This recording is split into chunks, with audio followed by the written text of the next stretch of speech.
मेरे बंदे रट ले हरि का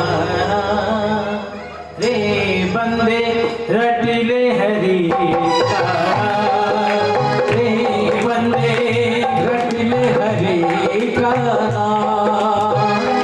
सब छोड़ दे उलेटे काम रे सब छोड़ दे उलेटे काम रे बंदे रट ले हरि का रे बंदे रट ले हरि का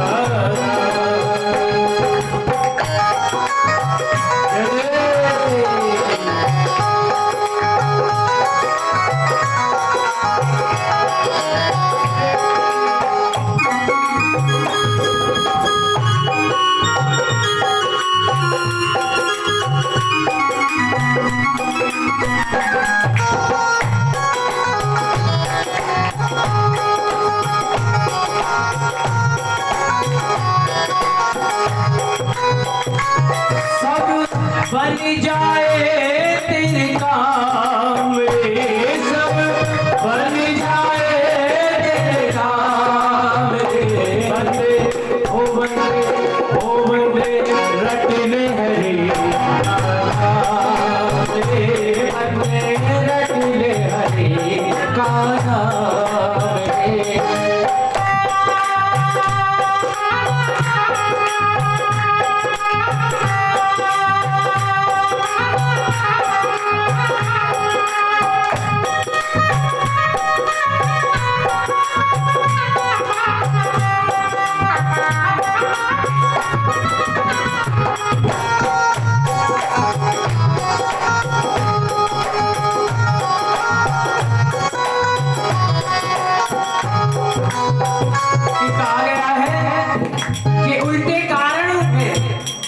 उल्टे काम कर करके बंदा नरक के गाल में फंसता हुआ जा रहा है।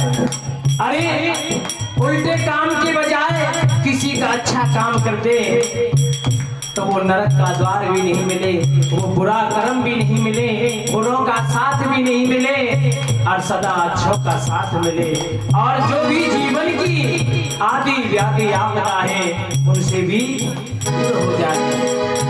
ओ बंदे रट ले हरि का नाम रे बंदे रट ले हरि का नाम रे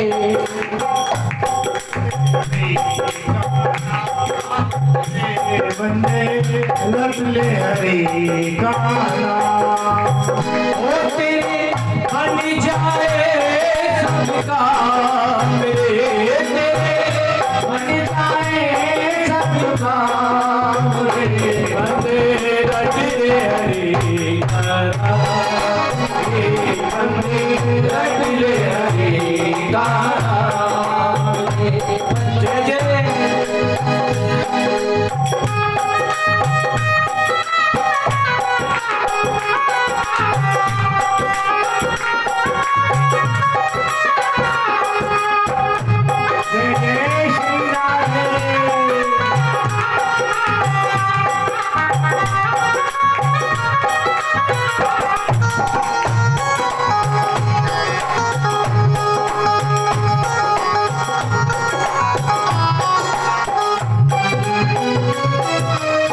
जिस दौलत पर तुझे है भरोसा जिस दौलत पर तुझे है भरोसा जाने किस दिन दे जाए धोखा जाने किस दिन दे जाए धोखा जाने किस दिन दे जाए धोखा जाने किस दिन दे जाए धोखा ये तो लुट जाए सरेआम रे ये तो लुट जाए सरेआम रे बंदे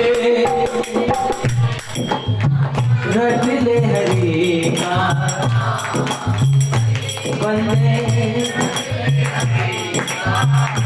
कहते इस दौलत का कोई भी भरोसा नहीं है, कब कोई चुरा ले जाए, कब क्या हो जाए। ये सब प्रभु के हाथ में है। तो क्यों ये मेरा है, ये मेरा है, जहाँ से खपरा ये सब मेरा है। सब छोड़ दे काम रे, सब छोड़ दे उल्टे काम रे, वंदे रटले हरि नाम रे, वंदे रटले हरि नाम। कहने लगे देखी क्यों हंसता सुंदर काया, देख के हंसता सुंदर काया, ओ देखी क्यों हंसता सुंदर काया, देखी क्यों हंसता सुंदर काया। ये जो सुंदर काया को बार बार देखते हैं, इसको कितना सुंदर कैसे सजाया जाता है, लाखों रुपये इस पर लगा दिए जाते हैं, लाखों रुपए के तेल शैंपू लगा देते हैं इस काया को सुंदर बनाने के लिए। और इसका क्या काम है? चिता बीच जब जाएगा जलाया, चिता बीच जब जाएगा जलाया, चिता बीच जब जाएगा जलाया, चिता बीच जब जाएगा जलाया। वहां कोई मौज नहीं है, क्योंकि ये चाहे गोरा है चाहे काला है, प्रभु को इस चीज का कोई भेद नहीं है। ये तो मिट्टी का पुतला है, मिट्टी में ही जाना है। तो फिर क्यों अभिमान, किस काया का अभिमान? तेरा हो तेरा मांस रहेगा न जाम रे, तेरा मांस रहेगा न जाम रे, वंदे ओ वंदे रटले हरि। केवल ये साथ जाएगा और इसी से हमारी अच्छाई की पहचान होगी, ना कि हमारी गोरी चमड़ी से होगी, गोरे रंग से होगी, वो पहचान नहीं होगी। वो पहचान किससे होगी? वंदे रटले हरि नाम रे, वंदे रटले हरि नाम रे। तेरा ओ तेरे बन जाए सब काम रे, तेरे बन जाए सब काम रे, वंदे रटले हरि नाम रे, वंदे रटले हरि नाम रे, वंदे रटले हरि नाम रे, वंदे रटले हरि नाम।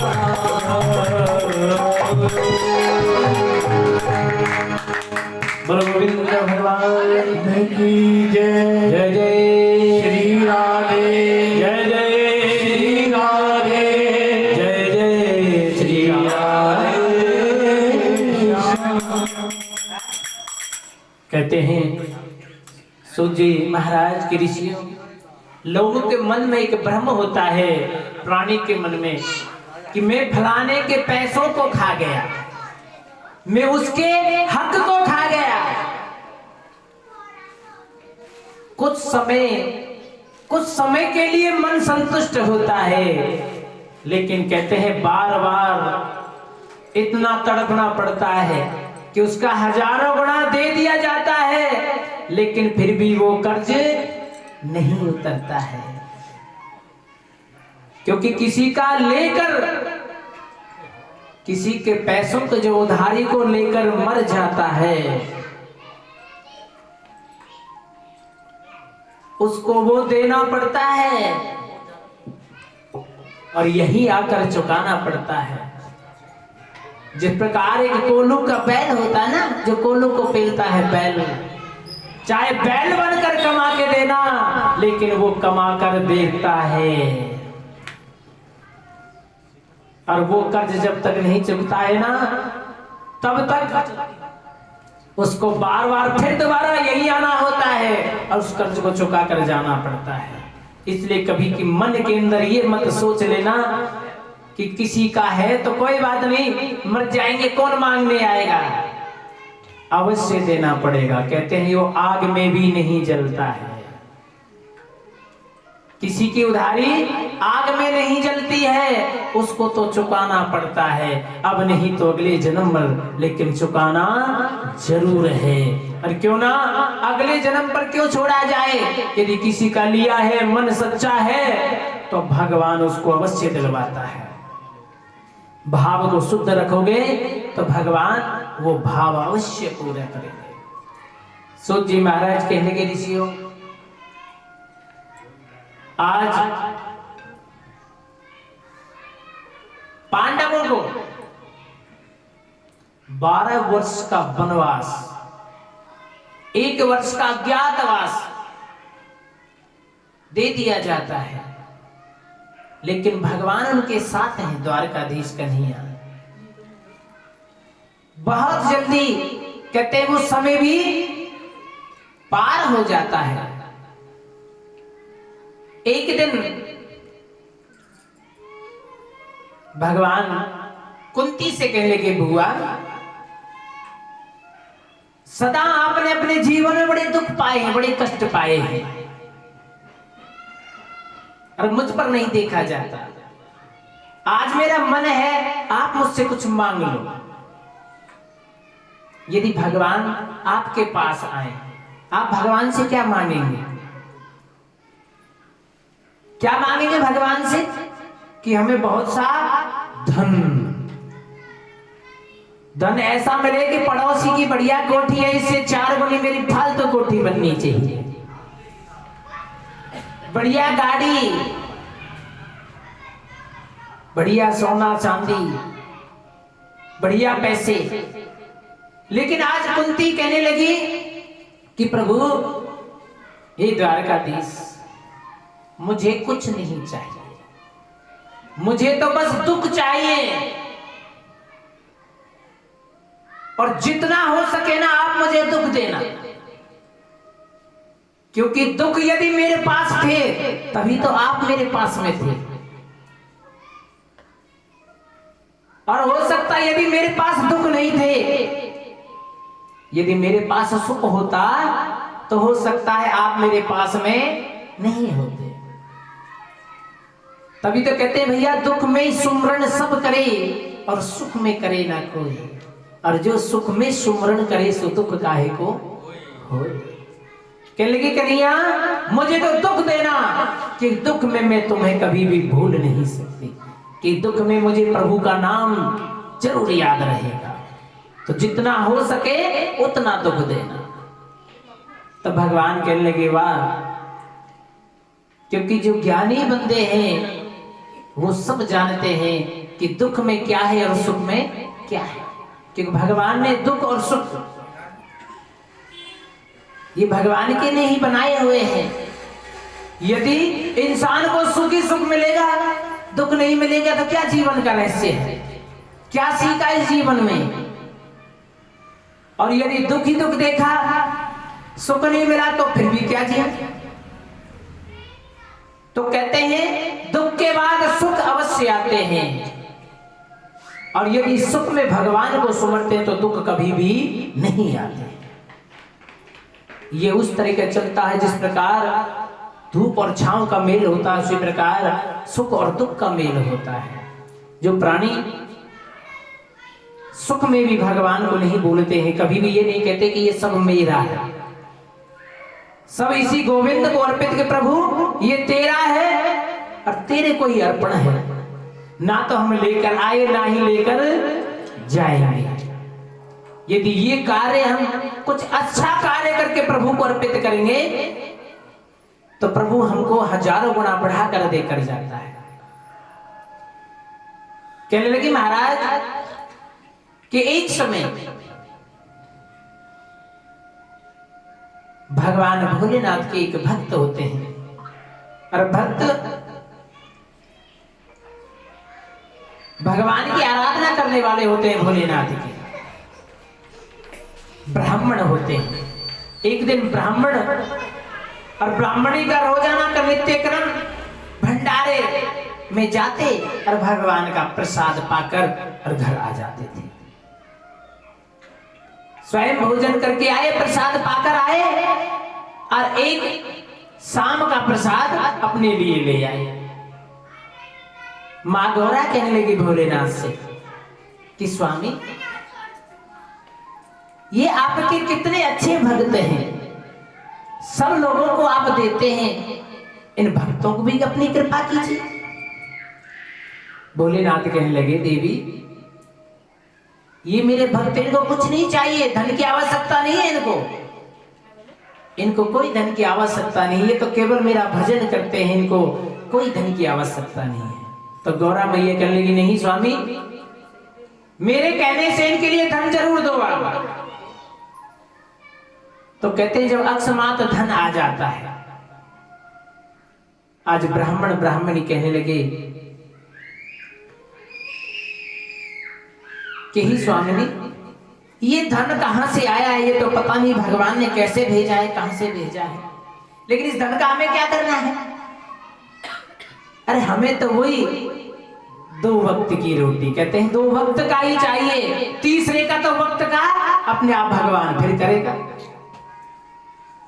कहने लगी देवी, हम रोज भंडारे में जाते हैं और वहां भोजन करके आते हैं, प्रसाद पाकर आते हैं, क्यों ना ये जो धन आया है इसी का हम अपने घर पर भंडारा लगवा देते हैं। तो धन था उसका, सबका भंडारा लगा दिया गया। आज भगवान भोलेनाथ गौरा मैया से कहने लगे कि देख ले, मैंने कहा था ना मेरे भक्त को धन की आवश्यकता नहीं है। कहने लगे स्वामी, मुझे नहीं पता था, लेकिन मैं तो जो दशा देखी थी उस तरीके से मैंने आपसे कहा था। तो कहते हैं भगवान उसका हजारों गुना बढ़ाकर धन देने लगा। कहते हैं इस प्रकार वो भंडारा बढ़ता गया। तो कहने लगी कि देवी, यदि एक दिन भी यदि ये ब्राह्मण भंडारा लगाना रोक देगा, उस दिन ये धन देना मैं बंद कर दूंगा। लेकिन ब्राह्मण भी बड़े भगवान के भक्त हैं कि भक्त तो भगवान तो है ही है, लेकिन भक्त भगवान से भी कभी कभी ऊपर हो जाते हैं। कहने लगे कि प्रभु, जितना तू देगा उतना मैं सब दान पुण्य में लगा दूंगा। तो कहते हैं ये दान की बड़ी महिमा है। बोलो वृंदावन बिहारी लाल की जय, जय जय राधे, जय जय श्री राधे, जय जय श्री राधे। चिड़ी चौच भर ले गई नदी न घटियोनी, दान दिए धन ना घटे। कह गए संत, दान देने से कभी भी धन की कमी नहीं होती। दान देने से हमारे घर में जो धन है वो शुद्ध हो जाता है। और जिस प्रकार से अगर पानी एक जगह इकट्ठा रहे तो उसमें बदबू आने लगती है, उसी प्रकार अगर धन इकट्ठा घर में पड़ा रहे और उसमें से दान ना हो, अच्छे कार्य में हम ना लगाएं, तो वो अपना दूषित प्रभाव डालने लगता है। घर में अनेकों प्रकार के कष्ट आने लगते हैं और वो धन गलत कार्यों में जाता है, या तो कोर्ट कचहरी में लगता है, या फिर अस्पतालों में लगता है, या फिर लड़ाई झगड़े में वो धन लगने लगता है। इसीलिए दान की बहुत बड़ी महिमा बताई है। दान देने से हमेशा घर में सुख शांति बनी रहती है, परमात्मा की कृपा बनी रहती है। बोलिए बांके बिहारी लाल की जय। खाली हाथ आया है, खाली हाथ जाएगा। तूने जो कमाया है, तूने जो कमाया है, तूने जो कमाया है वो दूसरा ही आएगा। खाली हाथ आया है, खाली हाथ जाएगा। कौन कौन मानते इस बात को? सभी मानते हैं ना? क्या बात है।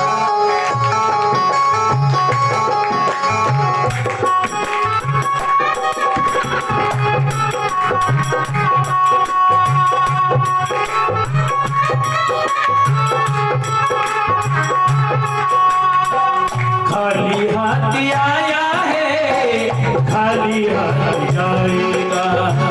खाली हाथ आया है, खाली हाथ जाएगा।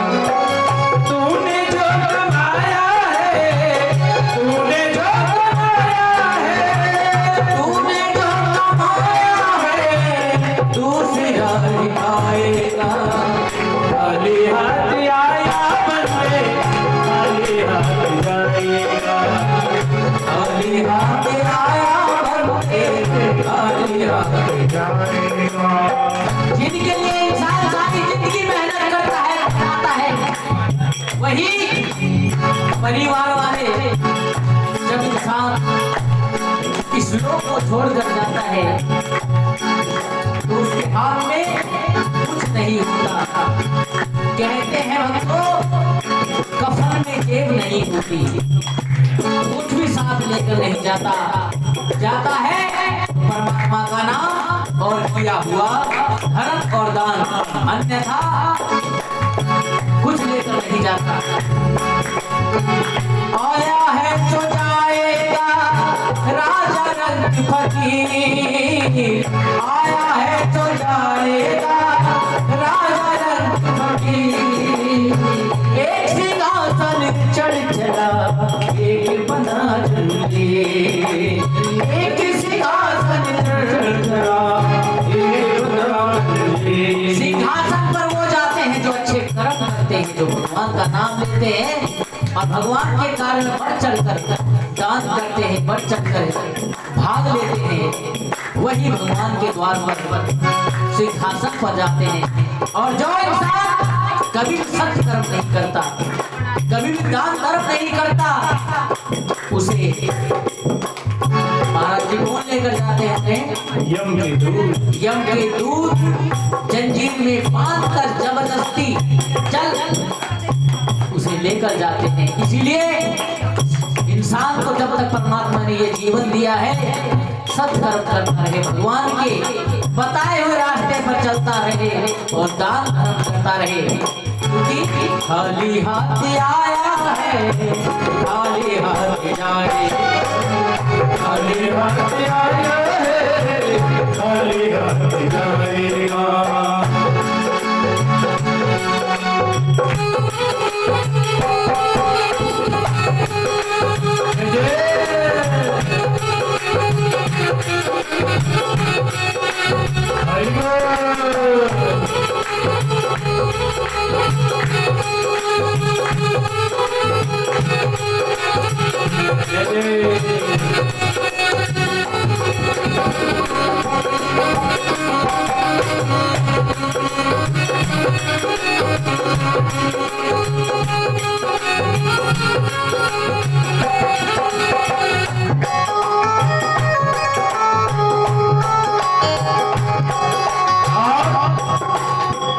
मतलब के सब रिश्ते नाते सब छूटे रह जाएंगे। मतलब के सब रिश्ते नाते सब छूटे रह जाएंगे। कौन यहाँ है किसके बंदे, सब यही छूट जाएंगे। कौन यहाँ है किसके बंदे, यही छूट जाएंगे। कहते हैं जिसको सब अपना मानते हैं कि ये मेरा है, ये मेरा नाती है, ये मेरा पोता है, ये मेरा पुत्र है, ये मेरी पुत्री है, ये मेरी पत्नी है, ये मेरी बहन है, ये सब यहीं रह जाएंगे।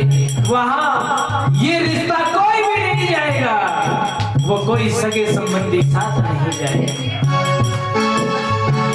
मतलब के सब सब रिश्ते नाते यही छूट रह जाएंगे। कौन यहाँ है किसके बंदे, सब यही छूट जाएंगे।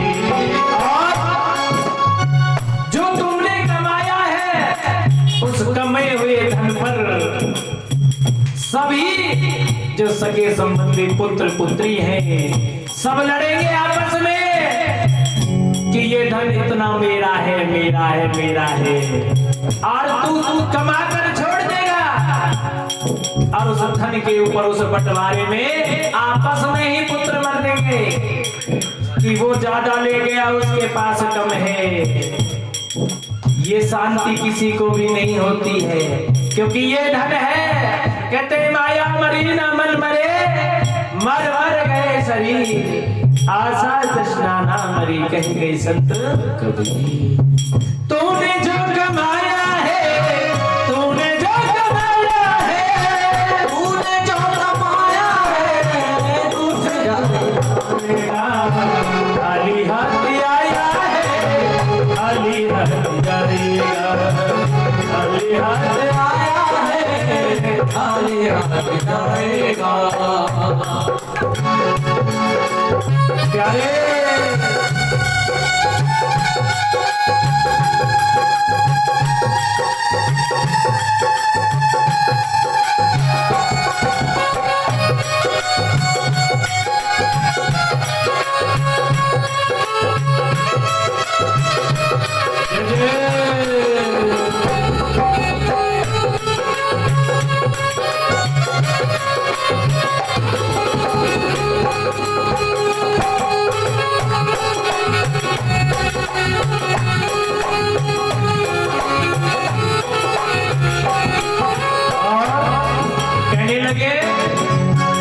नाम प्रभु का अब जप लो जी, यही काम आएगा।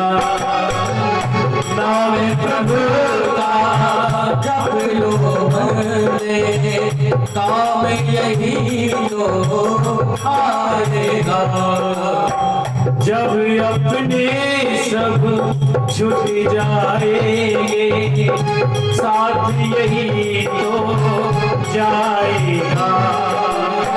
जब अपने सब छूट जाएंगे, साथ यही तो जाएगा। कहते ना तो माया काम आएगी, ना परिवार काम आएगा, ना ही सगे संबंधी काम आएंगे। बंदे केवल जो तू काम कर रहा है, प्रभु का नाम ले रहा है, अच्छा कर्म कर रहा है, अच्छा धर्म कर रहा है, ये कर्म ही तेरे साथ जाएंगे। और ये नाम प्रभु का अब जप लो जी, कुछ ना साथ जाएगा। जब अपने सब छूट जाएंगे, राम नाम का आएगा। तूने जो कमाया है, तूने जो कमाया है, तूने जो कमाया है, दूसरा नहीं खाएगा। जो इस बात को मानते हैं कि ये सत्य है, उसको ही बोलना है कि बंदे खाली हाथ आया है, खाली हाथ आया है। कौन कौन लेकर जाएगा ऊपर, पहले तो बताओ।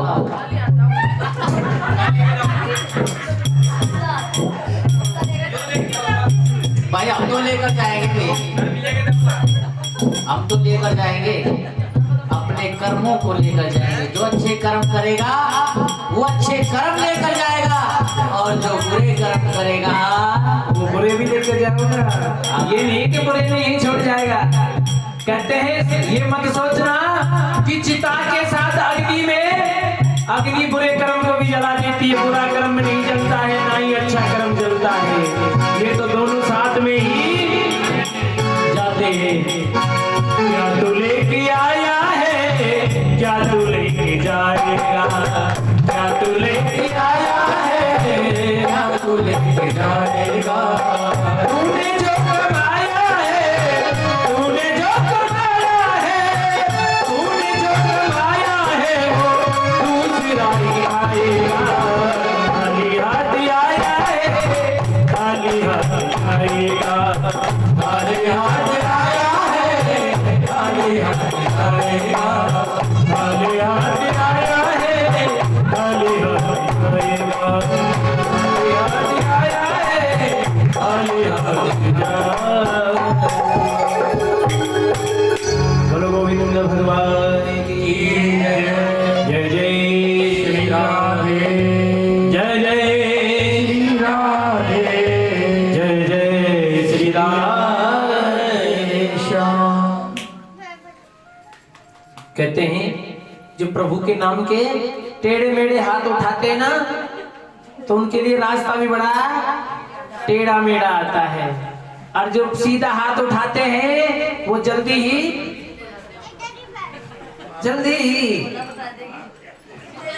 भव से पार हो जाते हैं, क्योंकि कन्हैया जल्दी उनका हाथ पकड़ लेता है। घबराओ नहीं, ऊपर छत है, यहाँ से कुछ नहीं होगा, घबराने की जरूरत नहीं है। जय जय जय जय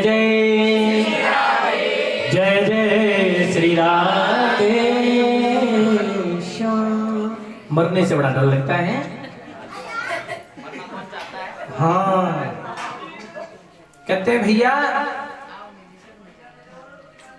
यदि ये वो कलयुग है, ये इसमें सच्चाई को तो छुपा दिया जाता है और बुराई को उठा दिया जाता है। जिस प्रकार यदि किसी के घर के सामने अरे कोई छोटा सा बच्चा ये बोल दे कि राम नाम सत्य है, तो भैया उसको बड़ी उसकी सजा भुगतनी पड़ती है। कान पकड़ के 2-3 और मारे जाते हैं उसमें कि दोबारा मत बोल जाना इस बात को। हमारे घर के आगे बोलता है। हाँ, हमारे घर के आगे बोलता है कि राम नाम सत्य है। बताओ, अरे ये सत्य है, सच्चाई है कि राम नाम सत्य था, सत्य है और सत्य रहेगा, उसको छुपा देते हैं। अरे अच्छे अच्छे पापियों का भी उद्धार राम के नाम से हुआ है। धर्मी की तो बात अलग है, लेकिन पापी के मर जाने के बाद भी क्या कहते हैं? राम नाम, जिससे इसका उद्धार हो। क्योंकि बार बार बंदा आया है, इधर से उधर माया को खसीटा, माया के चक्कर में मर जाता है। और आपने देखा है जब ऐसा लोभी जो कभी दान नहीं करता, धर्म नहीं करता, इधर से लिया वो भी मेरा, उधर से लिया मेरा, बहन से भी खाया, भांजी से भी खाया, परिवार से भी खाया, रिश्तेदारों से भी खाया, मतलब उसने धन के चक्कर में पाप को कमा लिया। यदि ऐसा प्राणी जब मरता है, जब काठी में कसा जाता है, आपने देखा होगा भरकर सिक्के मारे जाते ना, पीछे से भरकर 1-1, 2-2, 5-5 के सिक्के खुले फेंके जाते हैं उसकी छाती पर। वो क्यों फेंके जाते हैं? अब उठा, बड़ा धन के पीछे तू भाग रहा था, लेकिन अब उठा। तो कहते हैं भैया ना तो इस धन को कोई लेके गया, ना ही कोई लेकर, काम अच्छे कर चलो, ये जिंदगानी आपकी, लोग भी सीखेंगे सबक सुनकर कहानी आपकी। यदि अच्छे करोगे अच्छे पाओगे, और बुरे करोगे तो बुरा पाओगे। बोलो राधे, बोलो वृंदावन बिहारी लाल की। आज पांडवों ने 12 वर्ष पूर्ण हो गए उनके वनवास के, 1 वर्ष अज्ञातवास का पूरा हो जाता है। अब मन के अंदर ये जिज्ञासा हुई कि प्रभु हमें युद्ध करना है और हमारे पापी परिवार को मारना है। भगवान द्वारकाधीश अपनी नगरी में, अपनी द्वारका नगरी में विराजमान। इधर कौरव पांडव दोनों भाइयों के बीच में इतना बड़ा संग्राम रुक जाता है कि अब ये सब युद्ध से ही निपटेगा। शांति का दान बनाए रखे भैया। भैया शांति तो ना है, कहीं मन में सोचा बार बार मेरा नाम लेते हैं। कहने लगे कि भगवान के माया अपरंपार जो पांडवों के साथ जो सगे संबंधी थे उनके साथ हुए, और जो कौरवों के साथ में थे वो सगे संबंधी उनके साथ हुए। अब रह गई एक द्वारकाधीश। द्वारकाधीश के पास पहले पहुंचे दुर्योधन, उसके बाद में पहुंचे अर्जुन। भगवान ने दोनों भाइयों को कक्ष में बुला लिया अपने। कहने लगे भाई किस कारण आया हो, आगमन हुआ तुम्हारा? कहने लगे प्रभु आपको पता है कि हमारे भाइयों में इतनी बड़ी तकरार हो गई है, अब ये युद्ध में बदल गया है। सो हम आपको अपने साथ युद्ध में लड़ने के लिए हम आपको लेने आए हैं। आज भगवान भी बड़ी अंतर्यामी है। कहने लगे भैया मैं तो एक और मांगने वाले दो हैं, और पहले आया है दुर्योधन, तो पहला नंबर इसका है और दूसरा अर्जुन का। तो आज भगवान ने अपनी माया को फेरा, कहा कि एक तरफ तो मैं सारथी बनकर एक रथ को चलाने वाला एक सारथी बनकर रहूंगा, और मैं युद्ध में कोई अस्त्र नहीं उठाऊंगा, और दूसरी तरफ मेरी असंख्य जो सेना है वो दूसरी तरफ वो सेना रहेगी, जिस जो आपको चाहिए सो ले लो। दुर्योधन ने सोचा कि युद्ध में तो सारथी की आवश्यकता नहीं है, युद्ध में तो लड़ने की योद्धाओं की आवश्यकता होती है, तो क्यों ना मैं द्वारकाधीश की सेना को ले लेता। तो द्वारकाधीश की सेना को ले लिया जाता है दुर्योधन के द्वारा, और भगवान अर्जुन के सारथी बनकर रहे। और कह दिया, आज भगवान अर्जुन के सारथी बन गए। कह दिया कि जब आप बुलाओगे तब हमारी सेना तैयार है और मैं भी तैयार हूं। महाभारत जिसका नाम रखा गया महासंग्राम, जब दोनों सेनाएं आमने सामने हो जाती हैं, भगवान कहने लगे कि भैया ये होगा धर्म युद्ध, और इस धर्म युद्ध में एक योद्धा की बलि दी जाएगी। मन में सोचने लगे कि योद्धा एक अर्जुन है, यदि अर्जुन को बलि दे दी जाती है तो युद्ध कौन करेगा? भगवान ने सोचा कि इतनी सेना है, कोई कोई योद्धा तो कहीं और भी हो सकता है। भगवान ने ध्यान लगाया, नीले घोड़े पर सवार, तरकस में 3 बाण, और युद्ध भूमि की ओर, रणभूमि की ओर भागे आ रहे हैं। नीले घोड़े पर सवार। भगवान ने सोचा कि भैया ये कौन है, ये तो कभी देखा नहीं है, योद्धा कौन है, क्यों ना इसकी परीक्षा ली जाए। भगवान ने राह में रुकवा लिया कि योद्धा अरे कहां जा रहे हो तीव्र गति से, तनिक ठहरो। कहने लगे द्वारकाधीश मैं बब्रीक इलाहावती का लाल, मैं यह रणभूमि में युद्ध करने के लिए जा रहा हूं। कहने लगे अरे योद्धा तेरे तरकस में 3 बाण हैं, तो क्या युद्ध करेगा? कहने लगे महाराज इस युद्ध को खत्म करने के लिए एक बाण ही काफी है, मेरा एक बाण ही काफी है। भगवान कहने लगे भैया मैं ऐसे कैसे भरोसा कर लो कि एक बाण में तुम युद्ध समाप्त कर सकते हो, तुम्हें परीक्षा देनी होगी। भगवान कहने लगे बब्री जिस पेड़ के नीचे हम खड़े हैं इस पेड़ में कितनी पत्तियां हैं? इन पत्तों को गिन सकते हो?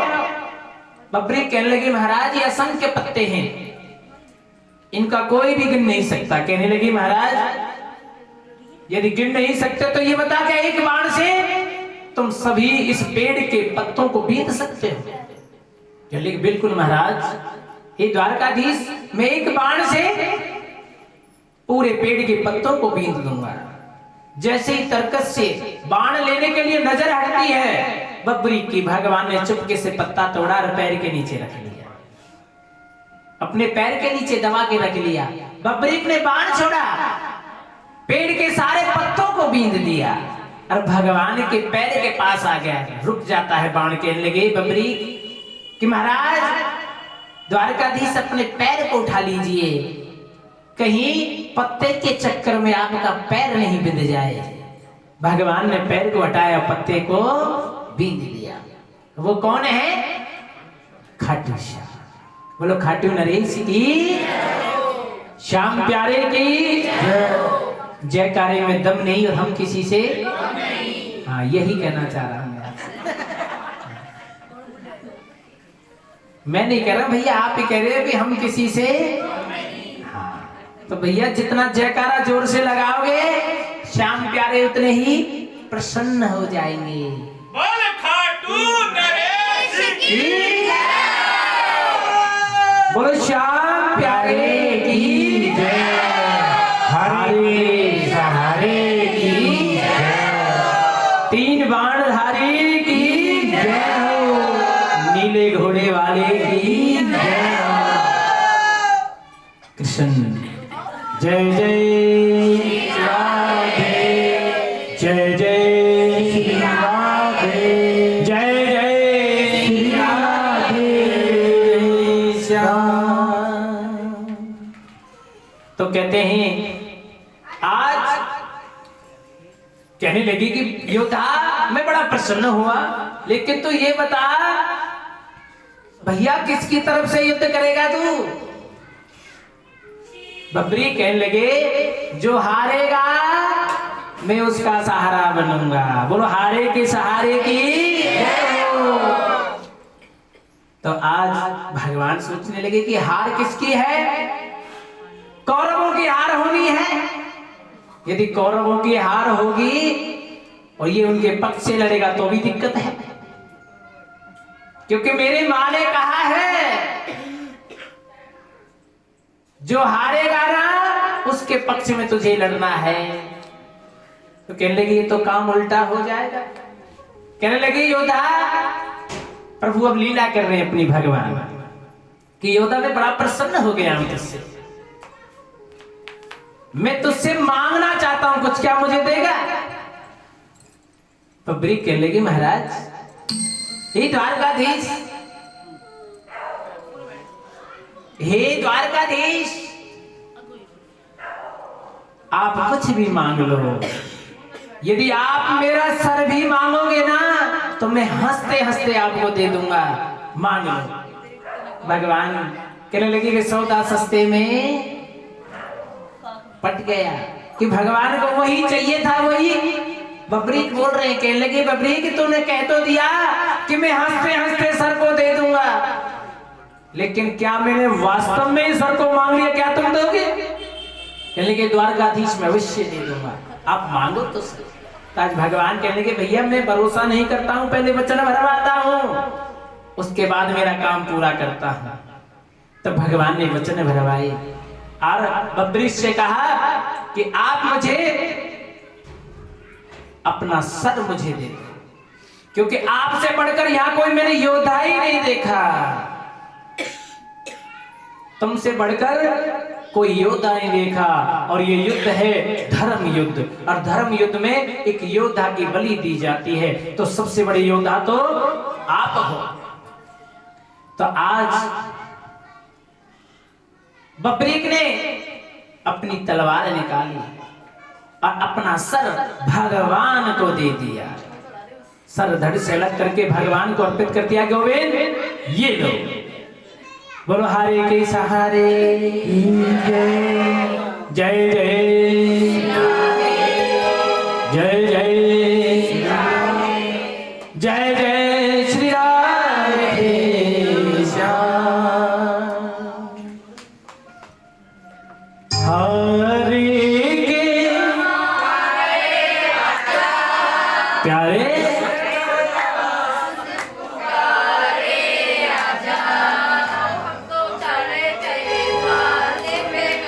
क्या बात, कहते हैं ना ये बड़ी श्याम प्रेमी है। और ऐसे थोड़ी, ऐसे कन्हैया को बुलाओगे श्याम प्यारे को बैठे बैठे, अरे बैठे बैठे तो पड़ोसी भी नहीं आएंगे। तुम कन्हैया को बुला रहे हो नाचते गाते हुए। कौन कौन श्याम का प्रेमी है? और प्रेमी कैसा होता है? प्रेमी कैसा होते? प्रेमी कैसे होते हैं? प्रेमी पागल होते हैं, होते ना पागल। हो पागल क्या करते हैं? लत्ते पाड़े। अरे भैया पागल होते हैं वो, नाचते हैं गाते हैं, प्रभु की धुन में प्रभु की मस्ती में झूमते हैं। और कैसे? हरि की सहारे जा, ओ तेरा दास पुकारे आजा, हम तो खड़े तेरे पास। अरे तुम तो बैठे हुए ऐसे मानो जैसे हड़ताल में बैठे हो। अरे खड़े होकर प्रभु को बुलाना है। जो कन्हैया को बुलाना चाहते हैं खड़े होकर दिखाएं। अरे खड़े हो जाओ ना। पूजा बहन जी खड़े हो जाओ।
तक तुमसे किसी और नजर डालूं, किसी और नजर डालूं, तेरा ही नजारा है, तेरा ही नजारा है। एक तेरे सिवा पापा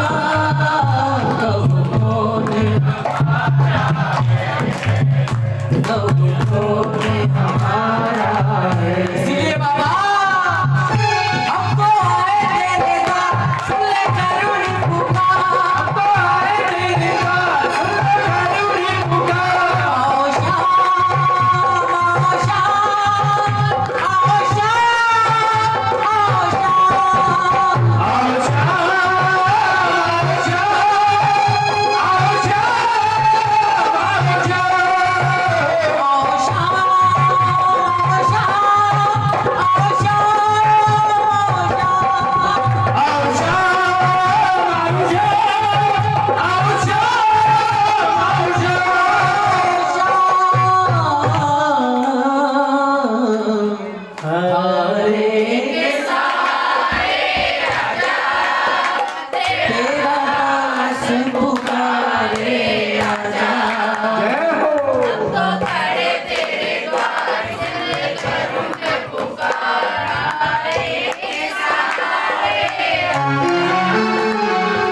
बोली श्याम प्यारे की जय हो। जय जय श्री राधे, जय जय श्री राधे, जय जय श्री राधे। तो आज बब्रीक जी ने प्रभु को अपना सर दे दिया। तो आज भगवान कहने लगे कि मैं भक्त तुझसे बड़ा प्रसन्न हो गया, प्रसन्न हो गया, मैं तुझसे बड़ा प्रसन्न हो गया।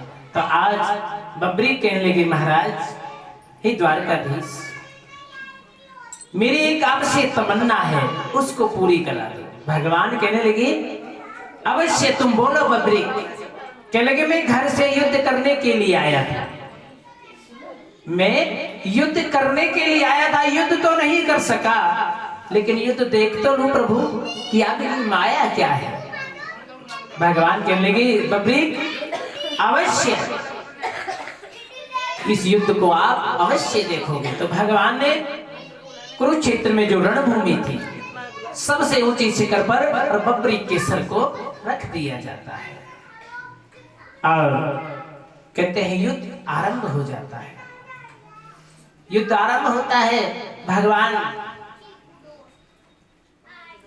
अर्जुन के सारथी हैं, अर्जुन से कहने लगे कि अर्जुन अब अपने शत्रुओं से अपना प्रतिशोध ले, बदला ले, क्योंकि जो धर्मी लोग होते ना उनका मन बड़ा जल्दी पिघल जाता है।